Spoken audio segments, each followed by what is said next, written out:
Good. So that's our production function. Now we assume that employment is exogenous and constant. So we assume that LS equals L.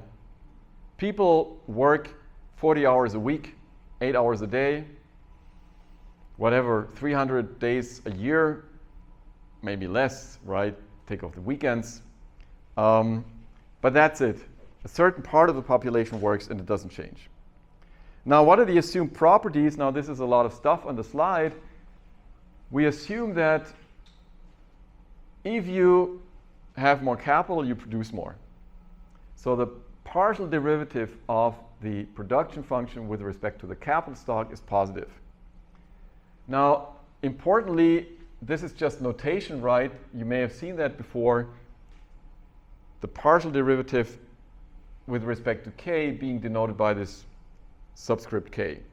The partial derivative with respect to L being denoted by that subscript L. Okay, so that's something that I'm going to use in the next slides. We have diminishing returns to capital and labor. So if we take the second partial derivative, then, and I call that fkk, k, right? We derive with respect to k and then we do it again. And we derive with respect to L and we do it again. Then we assume that this is negative. So the production function is not linear, it's actually concave. And finally, we assume that capital and labor are friends, which Karl Marx would have denied, but here they are, right? It says here, if you have more labor, the marginal productivity of capital goes up, and if you have more capital, the marginal productivity of labor goes up. So capital makes labor more productive at the margin, and labor makes capital more productive. So is that, something abstract that only academics come up with? No, right? I mean, compare the productivity of a worker in a big field harvesting grain, and all that worker has is a shovel and a scissor. And compare that to the situation of a worker who has a big machine to harvest, right? I mean, the productivity of that worker will be by orders of magnitude bigger. Compare the productivity of customer service, where you have 500 people and one computer, to the situation of customer service where you have 500 people, 500 computers. So capital increases the productivity of labor.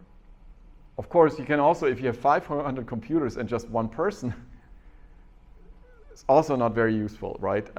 Might be in the future, given AI, might be that capital does the job alone, but we're not there yet. Finally, it's not very important, but that's usually what we assume. We assume constant returns to scale. So if we multiply the capital stock by lambda and the labor force by lambda, then we produce lambda as much. This fellow here is called lambda.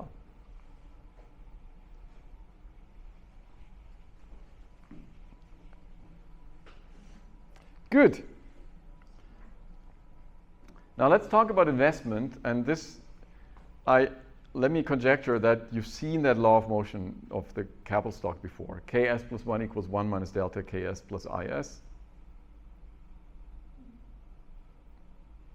I see some people not, some people not. I mean, this is in a closed economy growth, or in any closed economy model, this is what governs the capital stock. So this is not new. So Ks is the capital stock of the beginning, at the beginning of. So let me use this.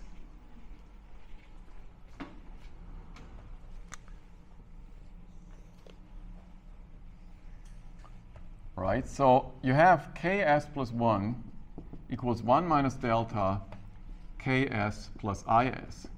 So example, on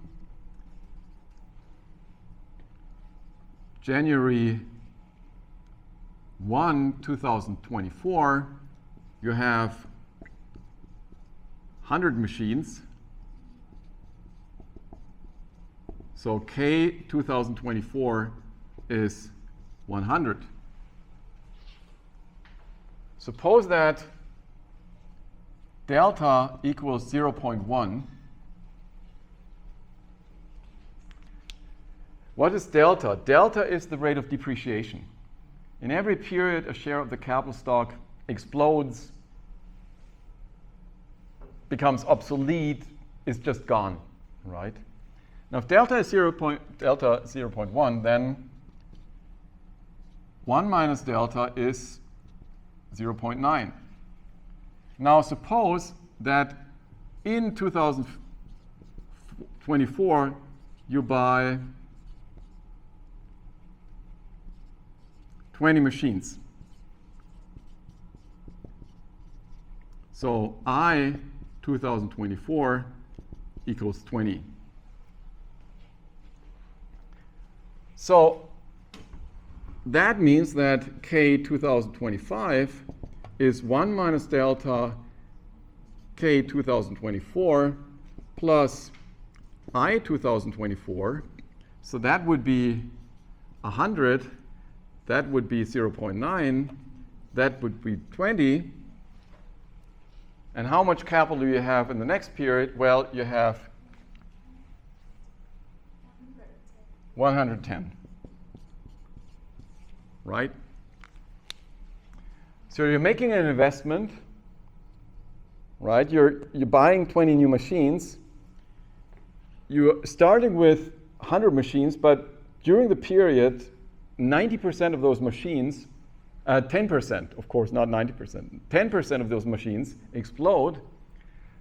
Turning this into 90, you're adding 20 and you get 110. That's the simple idea. And now this was a little, personal example, but that's how we should interpret this thing. So an economy starts with a certain capital stock. Part of this capital stock depreciates. Investment, gross fixed capital formation adds new capital, and that determines how much you have. That's the capital stock on January 1st, 2025.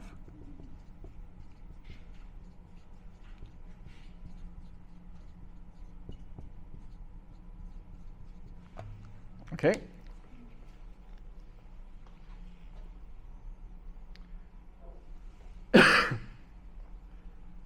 Good.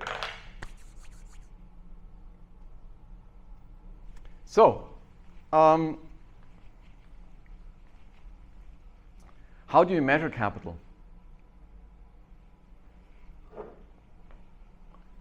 What's the capital stock of Vietnam?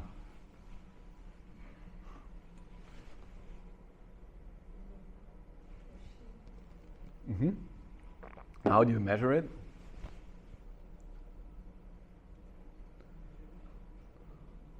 It's not a trivial question. Suppose someone asks you to measure the capital stock of Vietnam.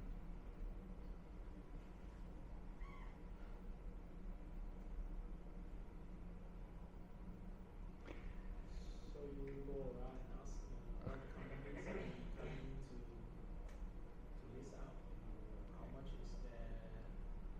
is the current valuation of the machinery. Yeah, this would be the direct approach, but this would take, probably 25% of the Vietnamese population would be involved in this thing, and it would be super. But of course, you're right. I mean, firms should be able to measure that. Now, the approach to measuring capital is using this equation.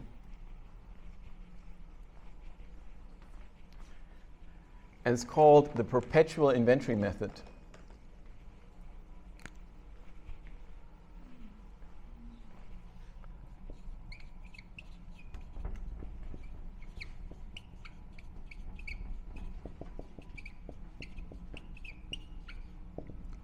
You have K T equals 1 minus delta kt minus 1 plus it.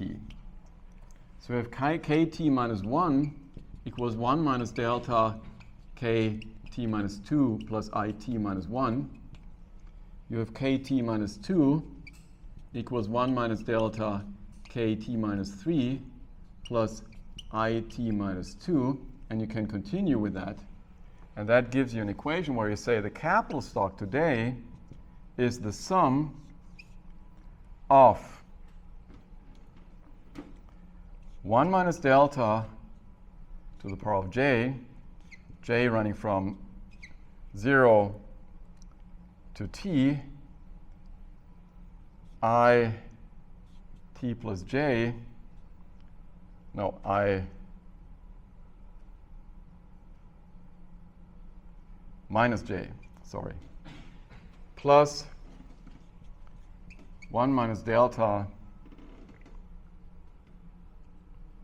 to the power of